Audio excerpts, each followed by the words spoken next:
The fortification is named Rocca degli Alberi after the town quarter where it was built in 1362 by order of Francesco da Carrara, Signor of Padua.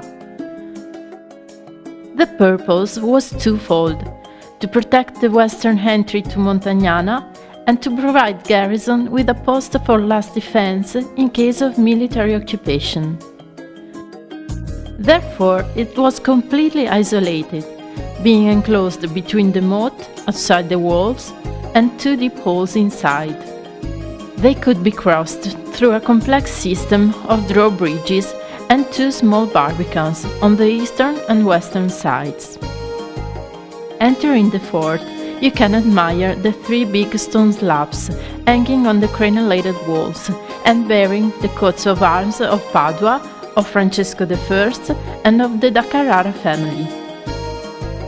The defense core was composed of a tower and a mastio, the fortification's principal tower, which overlooks the complex and the entire western part of the defensive structure.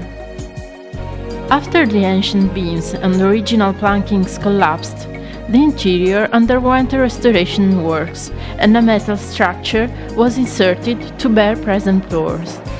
A visit to the upper terrace is suggested not only to enjoy the view, but also to admire the extraordinary defensive possibilities of the structure.